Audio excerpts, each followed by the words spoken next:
오늘 시장을 흔들어 놓은 단어 터보컨트. 구글이 개발한 기술로 메모리 사용을 6분의 1로 줄여주는 기술인데요.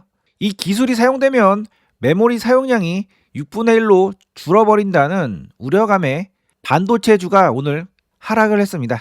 오늘은 이 말이 맞는지, 그리고 최근 악재의 탈을 쓰고 개인들의 물량을 뺏고 있는 종목 3종목을 말씀을 드리겠습니다. 자, 오늘 구글이 발표한 터보컨트라는 알고리즘 때문에 반도체에서 매도세가 크게 나왔습니다. 그래서 시장이 전체적으로 큰 폭의 하락을 했고, 오늘 상승해준 섹터가 거의 나오지가 않았습니다. 자, 이 기술을 사용하면은 기존 대비 최대 6배 적은 메모리를 사용을 하고 연사하는 최대 8배 빠른 속도를 구현을 한다고 합니다. 자, 메모리를 6배 덜 쓰니까 삼성전자, SK하이닉스 매출이 앞으로 6분의 1 토막이 날까요?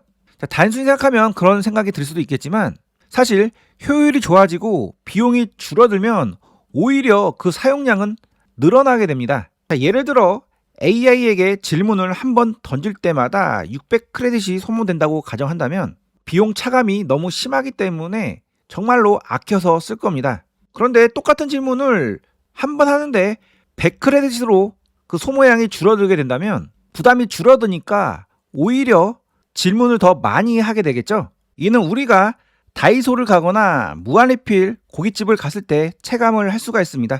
다이소에 가면 괜히 싸다는 생각에 안 사도 되는 물건도 사고 과소비를 하는 경우가 은근히 많죠. 무한리필 고깃집에서도 마찬가지입니다.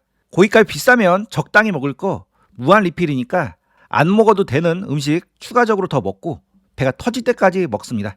이렇게 기술이 발달해서 메모리 효율이 좋아지면은 기술을 안 쓰는 게 아니라 굳이 안 해도 되는 질문도 할 수도 있고, 더 내용을 촘촘히 확인하기 위해서 여러 개의 질문을 더 할 수도 있습니다. 자, 한마디로 전에는 비싸서 못 쓰던 서비스 24시간 가동을 할 수 있고 10번 하던 질문도 100번, 1000번을 할 수 있게 되는 거죠. 이는 오히려 전체 메모리 판매량이 늘어나게 되는 동기가 될 수가 있기 때문에 악재가 아니라 오히려 호재가 될 수가 있습니다. 만약 이 논리로 주가가 빠진다면 그것은 악재가 아니라 오히려 기회가 되기 때문에 하락을 하는 것을 오히려 반길 일이고요.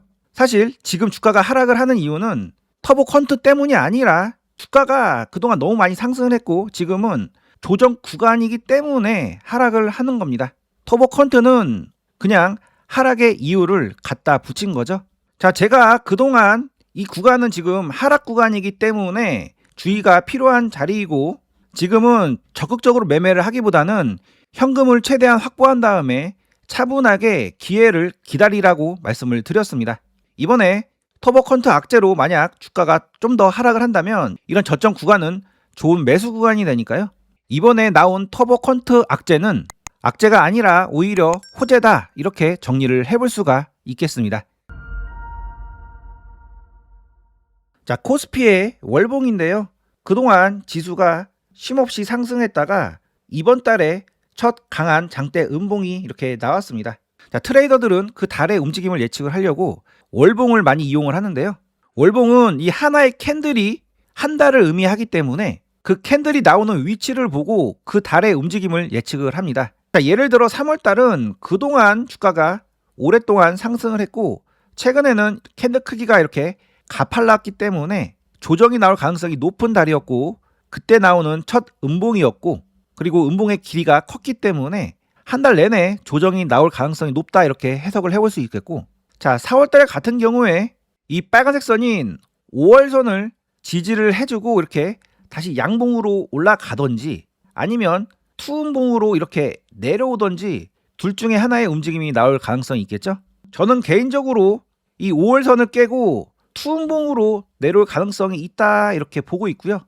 그리고 이 투음봉의 끝자락이 정말 좋은 매수 자리라고 저는 생각을 하고 있습니다. 그래서 이 하나의 상승이 하나의 큰 장대 양봉이라고 봤을 때 그 장대봉의 중심 위에서 지지가 되고 나서 다시 위로 올라갈 가능성이 있다고 저는 보고 있고요. 따라서 지금은 서둘러 이런 애매한 자리에서 매매를 하기보다는 최대한 조정을 기다렸다가 이런 저점에서 공략하는 것이 훨씬 더 현명한 투자법이 될 수가 있습니다.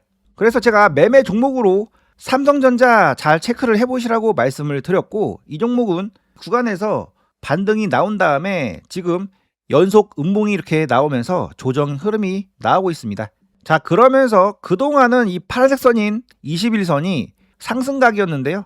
그 각도가 횡보각에서 이제 하락각으로 꺾여가고 있죠. 지금 차트상으로 보면 중심이 무너진 것이기 때문에 지금 자리는 절대로 섣불리 매수를 하시면 안 되고요. 타점을 훨씬 더 밑에서 공략을 해보셔야 됩니다. 지금은 지수가 하락장이기 때문에 철저하게 방어전을 펼치셔야 되고, 애매한 종목들 매매해서 손절을 계속 하게 될 경우에 원금 손실이 커질 가능성이 높아지니까 매매 횟수를 확 줄이시고 정말 좋은 종목이 정말 좋은 타점에 내려왔을 때만 공략을 해보시기 바랍니다. 최근 지수가 안 좋으니까 종목들이 급락을 하는 종목들이 많은데요. 최근에 이런 위에서 소개해드린 펄어비스라는 종목, 이날 하한가를 갔습니다. 펄어비스가 새로운 신작을 내놨는데 그 게임 평점이 예상보다 낮게 나와서 하한가를 갔었는데요. 보통 그 점수가 80점 정도 나올 거라고 예상했는데 78점이 나왔었습니다. 고작 2점 차이인데 하한가를 간 거죠. 저는 이때 하한가를 가는 거 보고 낙폭이 너무 과도하다 이렇게 생각을 했었고, 이게 하한가까지 갈 일인가 이렇게 생각을 했었는데요. 이 하한가가 정말 수상하다고 생각을 하고 있었는데 마침 다시 이 하한가를 잡아먹는 상한가가 다시 나옴으로써 이 하한가가 속임수일 수도 있겠다 이렇게 해석을 했었습니다. 자, 이런 경우에는 개인들의 물량을 뺏어야 되는 위치에서 많이 나오는데요. 펄어비스 같은 경우에는 그동안 이렇게 장기 박스를 약 4년, 5년 동안 이렇게 만들어 놓고 이제 막 상승을 하려고 했기 때문에 소개를 해드렸던 종목이었고, 올라간 척 했다가 악재가 나오면서 이렇게 급락을 했죠. 자, 이렇게 신고가를 뽑아 놓고 이 구간에서 하한가로 하락을 시켜버리면은 이 구간에서 매수한 사람들, 그리고 이 고점에서 매수한 사람들 모두 던지게 됩니다. 자, 여러분들이 이런 바닥권에서 매수했다고 했을 때 갑자기 악재로 하한가 나오면은 매도 버튼 누르겠죠. 그런데 그 악재가 살짝 애매한 악재다, 고작 2점 차인데 하한가까지 갈 악재인가, 이런 의심 충분히 해볼 수가 있겠고요. 이 하한가가 말 그대로 세력이 물량을 털고 빠져나왔던 하한가라면 다시 이 위로 올라가는 경우가 많지가 않습니다. 세력이 힘들게 팔면서 이 구간에서 빠져나갔는데 다시 그 본전 이상을 찾아줄 리가 없겠죠. 즉 진짜로 하락을 하는 경우는 이런 하한가 회복을 못 해주고 그 밑에서 반등 나오다가 이렇게 하락을 하는 경우가 많습니다. 그런데 이 엄청난 거래량이 터진 이 하한가 물량을 다시 상한가로 받았다는 얘기는 이 행위 자체가 매집일 가능성이 매우 높다고 해석을 해볼 수가 있고요. 이 행위가 매도가 아니라 매집이라면 앞으로 이 종목 주가는 바닥을 다지고 위로 올라갈 가능성이 생기겠죠. 그래서 악재를 이용해서 매집을 하고 이렇게 주가를 들어올린 경우는 실전에 보면 정말 많이 있습니다. 자, 지역화폐 대장주로 유명한 코나이라는 종목 이렇게 초급등을 했었는데, 이 종목은 과거 이런 바닥권에서 제가 정말 여러 번 말씀을 드렸던 종목이었습니다. 이 종목 같은 경우에 이때 신고가를 뽑아 놓고 나서 더 올라가지 못하고 크게 하락을 했는데, 이 하락이 거의 하한가성 하락이었고, 이때 대선 정책으로 지역화폐를 사용하지 않는다 그런 악재로 이렇게 하락을 했었습니다. 그 악재가 정말 큰 악재여서 세력이 빠져나간 것이라면은 그 이후부터 주가가 하락을 했었어야 되는데, 이 종목은 그 이후에 바닥을 다졌고요. 그리고 그 이후에 초급등을 하고 나서 하락을 했습니다. 그래서 저 같은 경우에는 악재로 인해서 그 하한가가 나왔는데 그 악재가 살짝 빈틈이 있다, 좀 이상하다 이런 판단이 들면은 그 이후 흐름을 잘 체크를 하고요. 다시 그 하한가가 나왔던 그 가격대를 회복하거나 그 위에서 매집하는 흐름이 다시 나온다면은 그때는 S급 종목이라고 판단을 하고 매매에 참여를 합니다. 자, 따라서 펄어비스 이 종목도 앞으로 흐름 잘 관찰을 해보시고요. 어찌됐든 하락을 했기 때문에 바로 올라가기보다는 이 구간에서 일정 구간 횡보를 하면서 물량 소화 이후에 상승을 할 가능성이 높습니다. 따라서 이 종목 관심 종목에 잘 넣어 두시고요.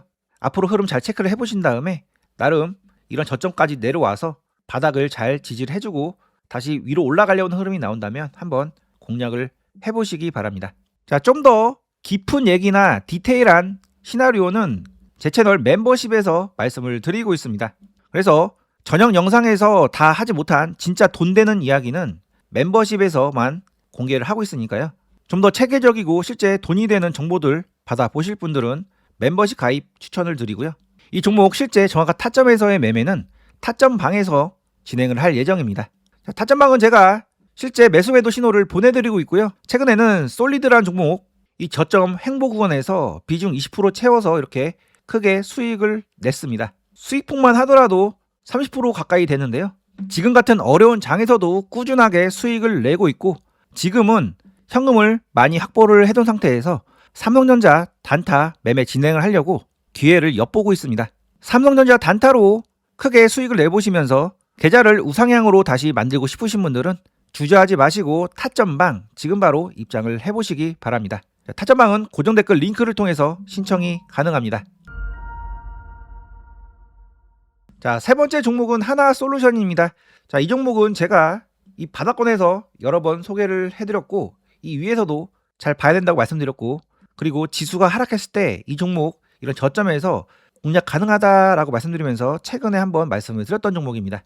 오늘 장중에 급락을 하면서 좋은 매수 자리 안으로 들어왔는데요. 단 지금 하락은 이 종목 대규모 유상증자 악재가 나오면서 하락을 한 겁니다. 그래서 규모가 무려 2조 4천억 원 주주 배정 유상증자를 진행을 하고요. 이렇게 받은 돈을 빚 갚는 데 쓰고 그 다음 생산시설에 투자를 하려고 유상증자를 실시를 했습니다. 자, 보통 구주주 배정 유상증자는 악재로 보는 경우가 많습니다.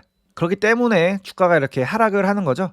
저 같은 경우에 유상증자가 나오는 위치를 보고 그 유상증자가 악재인지 호재인지를 판단을 하는데요. 자, 주가가 이렇게 파동을 만들면서 움직인다고 가정했을 때 유상증자가 이런 고점 자리에서 진행이 된다면 악재로 보는데 바닥을 다지고 다시 상승하려고 하는 이 위치에서 유상증자가 진행될 경우에는 저는 무조건적인 악재보다는 호재일 수도 있다 이렇게 해석을 해보고 차분하게 관찰을 합니다. 이게 왜 그러냐면은 보통 유상증자라고 하면은 구주주 배정 유상증자를 많이 하죠.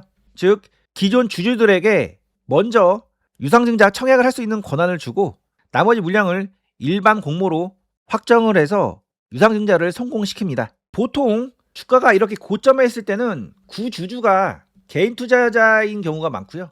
그렇다면 유상증자를 받을 수 있는 권리를 이 개인들이 많이 갖게 되겠죠. 자, 반면에 이런 바닥권에서는 세력들이 매집을 많이 한 상태에서 이제 들어 올리려고 하는 상태이기 때문에 이 바닥권에서 많은 물량을 갖고 있는 사람들은 세력이거나 큰 손일 가능성이 높습니다. 그렇다면 이때 유상증자를 받을 수 있는 권한은 세력들에게 주어지게 되는 거겠죠. 그래서 이 바닥권에서 물량을 매집을 하고 유상증자로 추가적으로 매집을 해서 그 다음에 주가를 이렇게 들어올리는 경우가 실전에 보면 많이 있기 때문에 유상증자 재료가 떴을 때는 지금 그 유상증자 악재가 어디서 나오는지 여부를 체크를 하셔야 됩니다. 자, 하나솔루션 월봉을 보면요. 그동안 정말 오랫동안 하락을 했다가 바닥을 다지고 나서 이제 처음 상승하는 과정 속에서 악재가 나와서 이렇게 조정이 나오고 있는 거죠. 자, 이 기업이 착한 기업은 아닙니다. 이 고점에서 정말 많은 유상증자를 했었고요. 이렇게 고점에서 나오는 유상증자는 안 좋은 유상증자로 그 이후에 주가가 이렇게 하락을 할 가능성이 높은 반면에 바닥권에서 매집을 하고 나서 처음에 들어 올린 이후에 나오는 유상증자 같은 경우에는 여기서 물량을 추가적으로 더 확보를 한 다음에 들어 올릴 가능성이 있기 때문에 이때는 이 유상증자 이후의 흐름을 잘 관찰을 하셔야 됩니다. 그래서 이 종목은 지금 막 떨어졌으니까 매수하라 이렇게 말씀드리는 게 아니고요. 이제 이게 하나의 기준봉이 된 거고 그리고 이번 유상증자가 단순히 악재가 아닐 가능성이 높은 이유는 또 하나가 있는데요. 자, 오늘 주주배정 유상증자만 강조가 돼서 묻히긴 했는데 동시에 4천억 원 규모의 제3자 배정 유상증자도 같이 했습니다. 종속회사 하나큐셀이 유상증자에 참여를 한 건데요. 자, 보통 3자 배정이랑 같이 진행을 하는 경우에는 유상증자 이후에 주가가 위로 올라가는 경우가 훨씬 더 많습니다. 따라서 하나솔루션도 오늘 이렇게 급락했다고 안 볼 것이 아니라 계속 앞으로 어떻게 흐름이 나오는지 지켜봐야 되는 자리고요.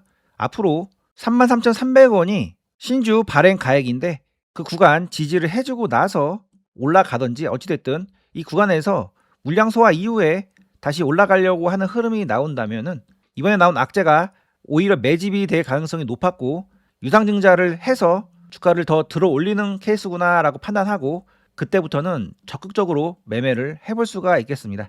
따라서 하나솔루션도 앞으로 흐름 잘 체크를 해보시고요. 삼자 배정 유상증자를 4천억 원이나 했고 앞으로 재생에너지 섹터 위로 올라갈 가능성이 매우 높은 상황이니까 하나솔루션은 앞으로 계속 흐름 잘 관찰을 해보시기 바랍니다. 자, 제 채널은 뉴스방도 같이 운영을 하고 있습니다. 장중에 유용한 뉴스와 정보 그리고 장중 소통은 뉴스방에서 진행을 하고 있으니까요. 오늘 제 채널 처음 오신 분들은 채널 상단 텔레그램 주소를 누르시고 뉴스방에도 지금 입장을 해보시기 바랍니다. 자, 언제나 안전 투자하겠습니다.